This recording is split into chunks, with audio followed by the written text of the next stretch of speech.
मुफ्ती अरशद कासिमी जी सपा से प्रदेश सचिव हैं, राष्ट्रीय उपाध्यक्ष हैं इत्तेहाद उलेमा हिंद के। आज उन्होंने Bhim army Azad Samaj party join की है और जानते कैसे ज्वाइन की है? बिना किसी शर्त के। ना उन्होंने ये कहा कि मुझे कोई पद चाहिए, ना उन्होंने ये कहा कि मुझे कोई पद चाहिए। बस उन्होंने एक शर्त रखी कि मैं अपनी कौम का भला चाहता हूं, मेरी कौम का रक्षण हो, इसलिए मैं भीम आर्मी आजाद समाज पार्टी में आ रहा हूं। और मैं आपसे वादा करता हूं कि जब जब गलत होगा भीम आर्मी पहले की तरह टकराएगी, जिस जगह टकराती रही है। विश्वास रखते हैं कि ये तो फकीरी विश्वास रखते हैं और कदमों में सांस रखते हैं, क्योंकि ये कल पर भरोसा नहीं करते, ये अपनी मुट्ठी में आंच रखते हैं। अरे एक बार इस्तेमाल करें राष्ट्रीय अध्यक्ष रतन सिंह जी का। रतन सिंह जिंदाबाद, जिंदाबाद, जिंदाबाद, रतन सिंह जिंदाबाद, जिंदाबाद, जिंदाबाद। अपनी बात शुरू करूंगा सदगुरु रविदास जी महाराज के दोहे से। उस दोहे को समझने का प्रयास कीजिएगा, वो क्या कह रहे हैं। सदगुरु रविदास जी महाराज 650-700 साल पहले कह रहे हैं कि चाहूं ऐसा राज में मिले सबन को वन, कि चाहूं ऐसा राज में मिले सबन को वन, छोट बड़े सब संग को सहरा दास रहे प्रसन्न। उस समय भारत के महान संत जी ने संत शिरोमणि की उपाधि प्राप्त है, जो संतों में सबसे अग्रणी है। अब से 700-600 साल पहले वो ये कह रहे हैं कि यहाँ ऐसी व्यवस्था स्थापित होनी चाहिए जहां कोई गैर बराबरी ना हो, जहां कोई कम ना हो।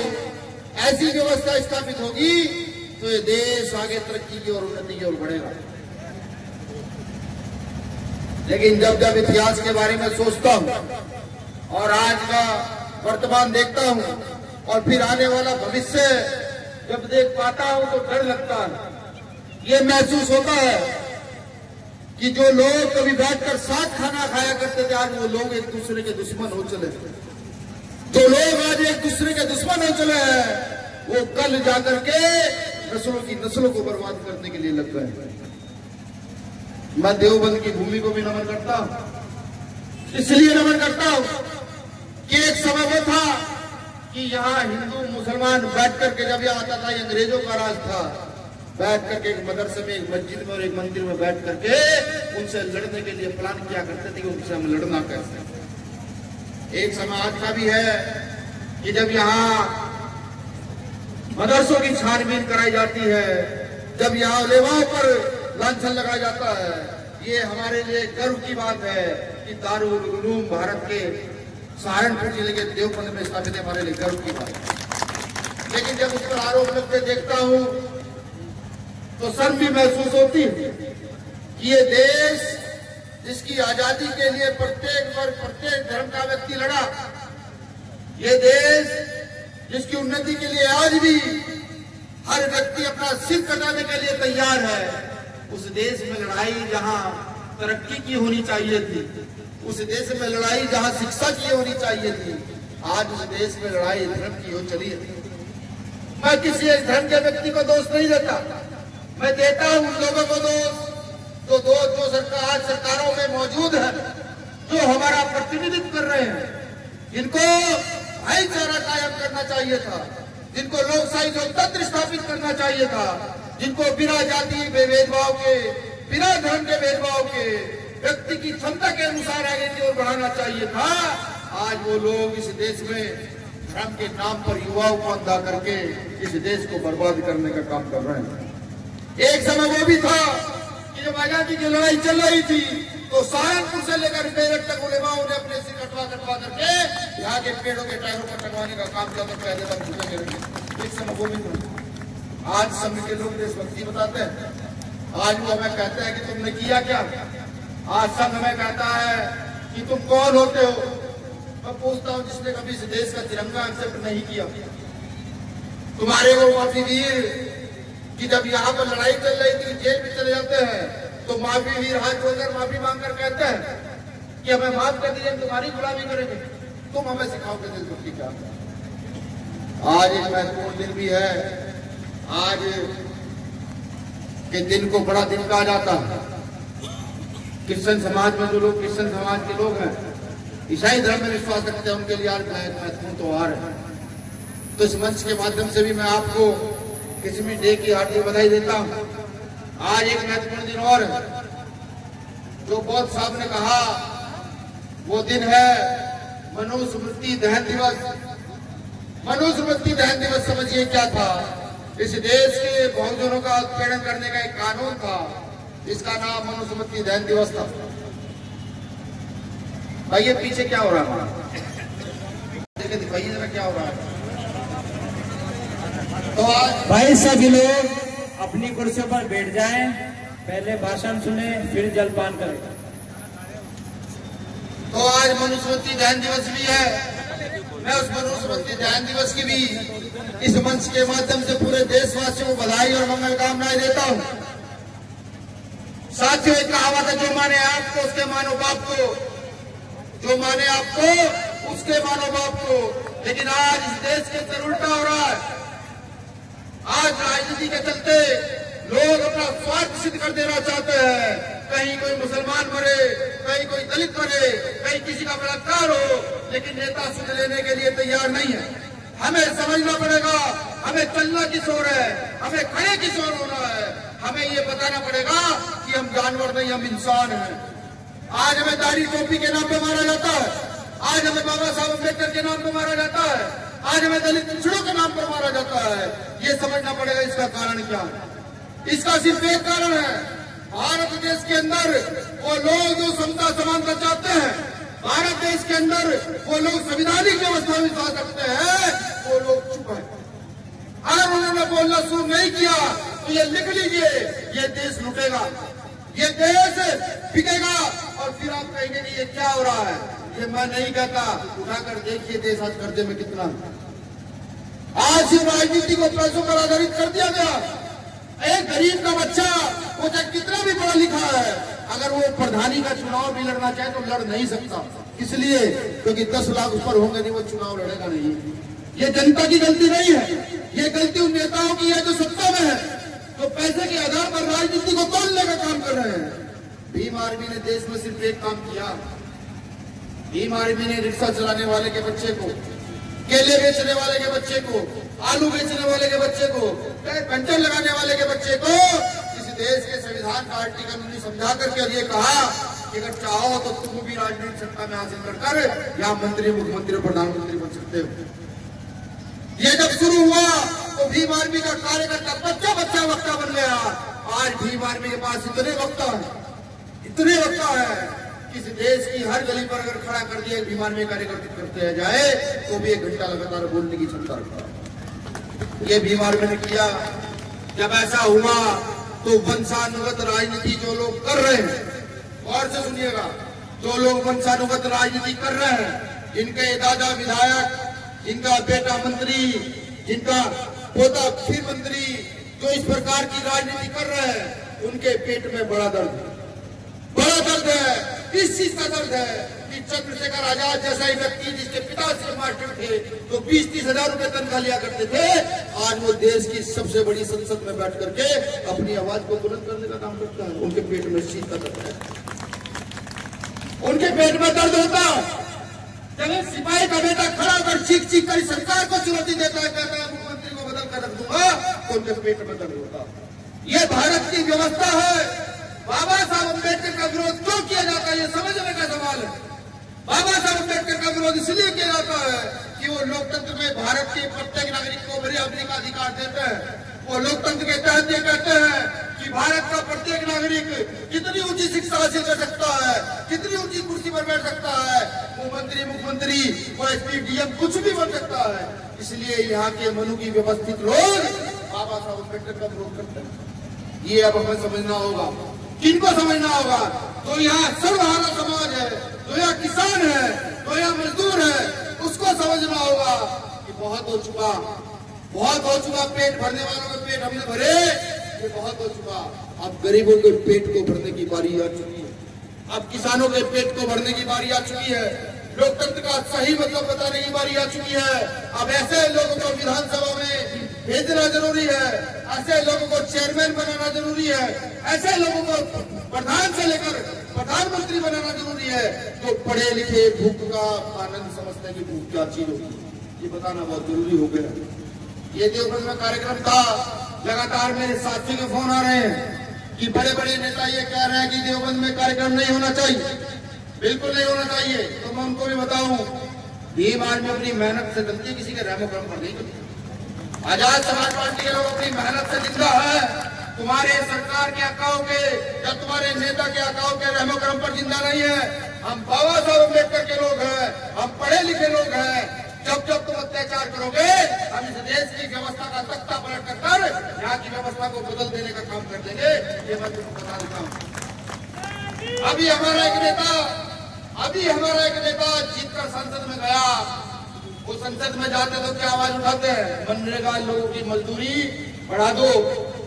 वो क्या आवाज उठाते हैं कि जो भोजन माताएं प्राइमरी स्कूलों में 500 रुपए में महीने में खाना बना रही है, जो होमगार्ड रात दिन धक्के खा रहे हैं, जो पुलिस 24 घंटे खड़ी रहती है, इनकी एक दिन की छुट्टी दो, भोजन माताओं के पैसे बढ़ाओ, आंगनबाड़ी के पैसे बढ़ाओ, वो जाकर के संसद में इस आवाज को उठाने का काम करते हैं।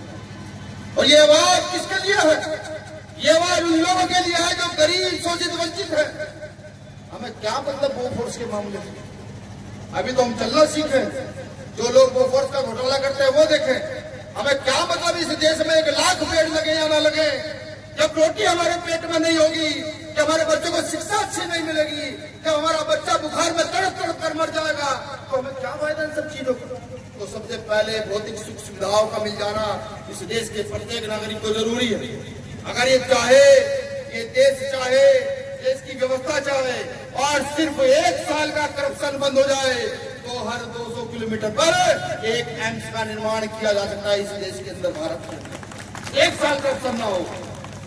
अगर देश के नेता चाहे, यहाँ की व्यवस्था चाहे, तो हर 100 किलोमीटर पर अच्छा इंटर कॉलेज, हर 200 किलोमीटर, 20 किलोमीटर, 50 किलोमीटर पर एक अच्छा डिग्री कॉलेज बनाया जा सकता है, अगर 2 साल करप्शन इस देश से बंद कर दिया जाए तो। लेकिन ऐसा नहीं होता। ऐसा इसलिए नहीं होता कि जो इस देश का मुखिया है, जो इस देश की रीढ़ है, यहाँ की जनता वो बड़ा जाति और धर्म देखकर अपने वोट का निर्णय लेती है कि जाति धर्म देखकर मुझे वोट देना। जिस दिन आपने अपने जाति धर्म छोड़कर इसका निर्णय लिया कि नहीं, ये आदमी काम करेगा, ये आदमी मेरे बच्चों का भविष्य सुधारेगा, मेरा बच्चा बड़ा होगा तो मैं तो मजदूरी करता हूँ, लेकिन मेरा बच्चा बड़ा होकर पढ़ करके एसपी, डीएम, कलेक्टर बन जाएगा, ये आदमी ऐसा कुछ कर सकता है। उसी दिन जिस दिन आपने सोचकर वोट देना शुरू किया, इस देश की व्यवस्था को बदल दिया जाएगा, तब इस देश की व्यवस्था बदलेगी, वरना कुछ होने वाला नहीं है। अभी इसी क्षेत्र में भाई चंद्रशेखर आजाद जी पर गोली चलती है, गोली चलने के बाद प्रशासन ढुलमुल रवैया अपनाता। हो सकता है कल फिर गोली चले, फिर मर जाए। कितने लोग पैदा होंगे, कितने मरेंगे लड़ने के लिए? नहीं, इतना समय नहीं है। आज संघ अपनी जड़ों को भारत की मिट्टी में नीचे तक घुसेड़ दिया है, वहां तक घुसेड़ दिया है कि आने वाले समय में नस्ल जो पैदा होगी वो नस्लों को गुलामी की कगार पर लाकर खड़ा कर पैदा करेंगे कि नहीं, तुम्हें सिर्फ इतनी गुलामी करनी और कुछ नहीं करना। संघ के लोग जाति धर्म के आधार पर बंटवारा तो चाहते हैं कि जाति धर्म के आधार पर बंटवारा रहे, लेकिन तरक्की नहीं चाहते। अगर SC, ST, OBC के लोग ये समझते हैं कि नहीं, उनका उत्थान वहां हो सकता है, उत्थान होना होता तो पिछले 4000 साल जो शोषण रहा तब उत्थान हो चुका होता। आज उत्थान तुम्हारा होने वाला नहीं है। एक महत्वपूर्ण बात मैं आपको और बता दूं, बात बहुत पते की है। ये वो बात है जिस पर ना जाने कितने लोगों की हत्या भारत में हुई है। जब भारत के मुसलमान की बात आती है तो उसको समझो वो कौन है। भारत का जो मुसलमान है वो कोई बाहर का विदेशी आया हुआ नहीं है। वो अब से 2 पीढ़ी, 10 पीढ़ी, 20 पीढ़ी, 30 पीढ़ी, 35, 40 पीढ़ी पहले तुम्हारे बीच से बदले हुए लोग हैं। जो लोग इतने से भी दिमागदार थे, जिनको ये लगा कि नहीं, हमें खाना भी लोग दस्तरखान में अपने साथ खिलाने लगे हैं, हमें बराबरी का अधिकार देने लगे हैं, उन लोगों में से कुछ लोगों ने अपना धर्म परिवर्तन करके भारत में मुसलमान धर्म ग्रहण किया, इस्लाम ग्रहण किया। अगर DNA की जांच हो जाए तो पता लगेगा कि आपका उनका ब्लड एक है। और मेरे भाई एक बात जाकर के उदाहरण के तौर पर घर देखिएगा कि अगर आपके भाई में लड़ाई कितनी हो रही है और कोई पड़ोसी आकर उसको कुछ कह दे तो उसका खून देकर आकर खून खोल जाए। संघ ये जानता, इस बात को संघ जानता है कि यहाँ SC/ST समाज के लोग जिनका प्रण एक है कि अगर ये एकजुट हुए तो इस देश की सत्ता व्यवस्था अपने हाथ में ले लेंगे और यहाँ अपना राज कायम कर देंगे। इसलिए वो आपको हिंदू मुसलमान के फेरे में डालकर रखता है, इसलिए आपको 24 घंटे लड़ाई झगड़े के फेरे में डालकर रखता है। इन फेरों से बाहर निकलने का काम करें, ऐसे नेताओं को चुनने का काम करें जो आपकी व्यवस्था बदल सकते हो, ऐसे नेताओं को चुनने का काम करें जो अगर आपके ऊपर अत्याचार कोई हो रहा हो तो सबसे पहले आकर आपके सामने खड़े हो सकते हो। अभी संभल में 4 भाइयों को गोली लगी, 5 भाइयों को गोली लगी। गोली लगने के बाद राजनीति शुरू हुई। हमारे नेता ने तो ये कहा नहीं, मैं तो पहले मिलने जाऊंगा, स्टेटमेंट बाद में दूंगा। प्रशासन नहीं जाने दिया। CNRC का दिन मेरे याद, रात को जब 2 बजे मैंने उन्हें फोन किया, हमने भाई बहुत फोन प्रशासन के आने आपको उठ जाना चाहिए।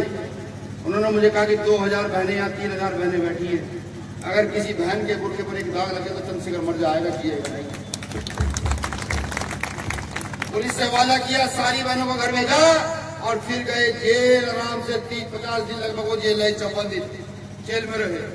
ऐसे नेता की आज जरूरत है इस देश को। मैं यहाँ तमाम साथियों से कहता हूँ, मैं यहाँ के अवाम से कहता हूँ, यहाँ की मीडिया से भी कहता हूँ, यहाँ के प्रशासन से भी कहता हूँ, आप सबकी जिम्मेदारी इस देश के प्रति। आप सब क्या देख रहे हैं कि गलत हो रहा, आप सब जानते हैं गलत हो रहा, लेकिन सब मौन बोलना पड़ेगा, कहीं ना कहीं तो कुछ ना कुछ करना पड़ेगा।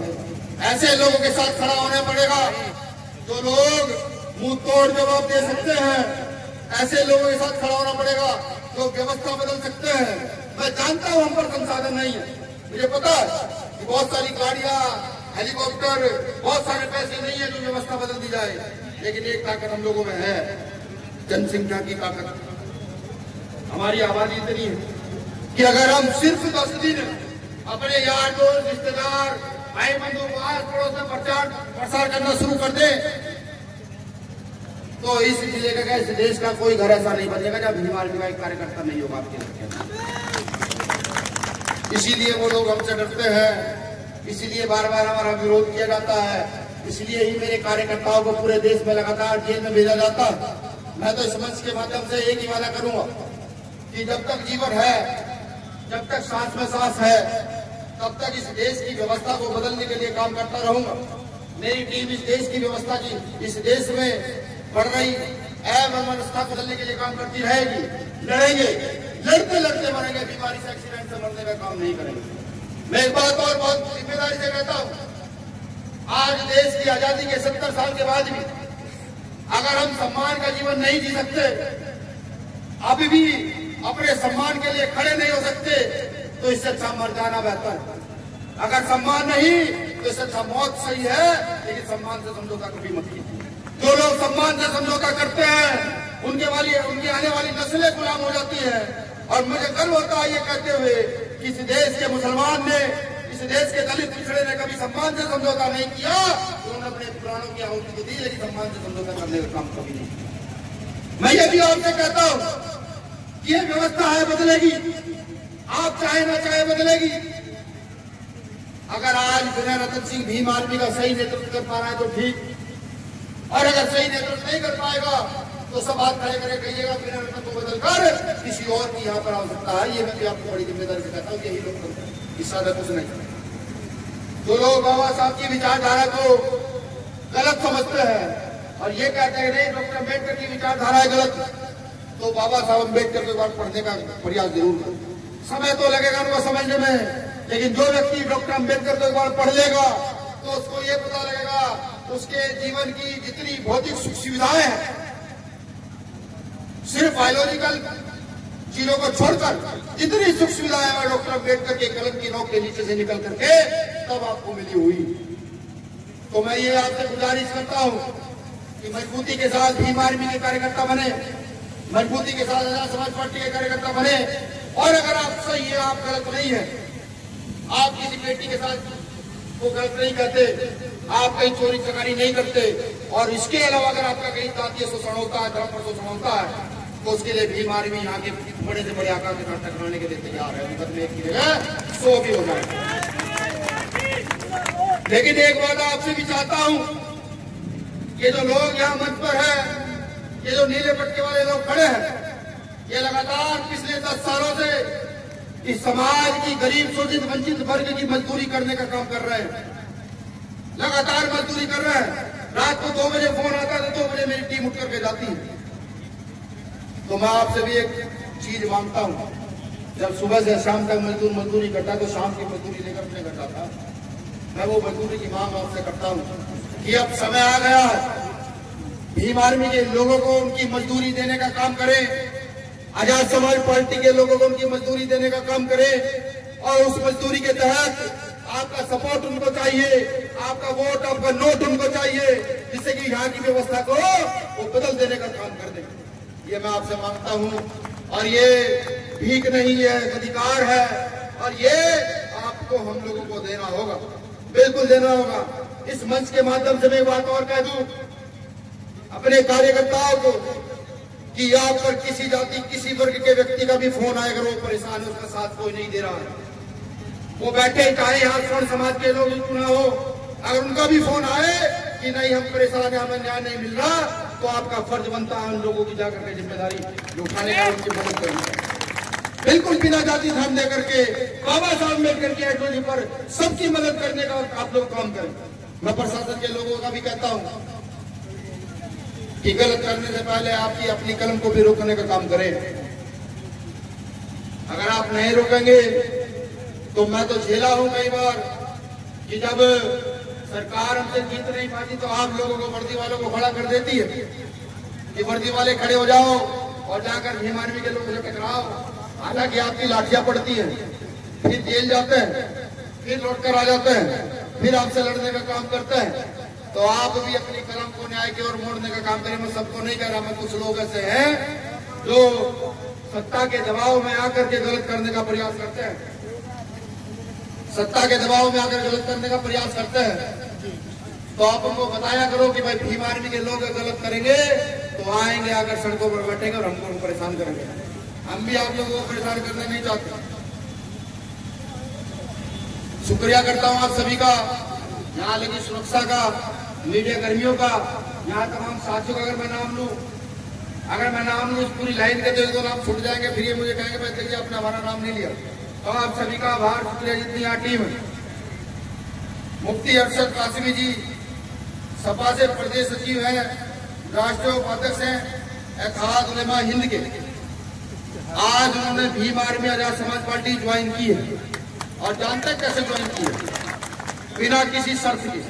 ना उन्होंने ये कहा कि मुझे कोई पद चाहिए, ना उन्होंने ये कहा कि मुझे कोई पद चाहिए, बस उन्होंने एक शर्त रखी कि मैं अपनी कौम का भला चाहता हूं, मेरी कौम का रक्षण हो, इसलिए मैं भीम आर्मी आजाद समाज पार्टी में आ रहा हूं। और मैं आपसे वादा करता हूं कि जब जब गलत होगा भीम आर्मी पहले की तरह टकराएगी, जिस लगातार टकराती रही है।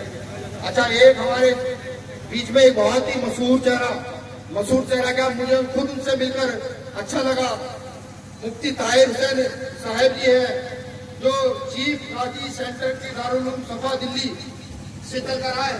मैं आपका शुक्रिया अदा करता हूं, और मैं आपसे वादा भी करता हूं जब जब कभी मुसीबत होगी और आप याद करेंगे तो भीम आर्मी सिर्फ ये नहीं है जो लोग आप देख रहे हैं, भीम आर्मी इस देश के 24 राज्यों में काम करती है, और ऐसा कोई काम नहीं ना भीम आर्मी का कार्यकर्ता ना करेंगे, तो अभियान लगा देने का काम करेंगे।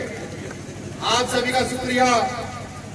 अपनी नारों से मैं अपने वक्तव्य को खत्म करूंगा, लेकिन नारों का जोर इतना हो, आज पता लगे देवबंद में कोई कार्यक्रम हो रहा।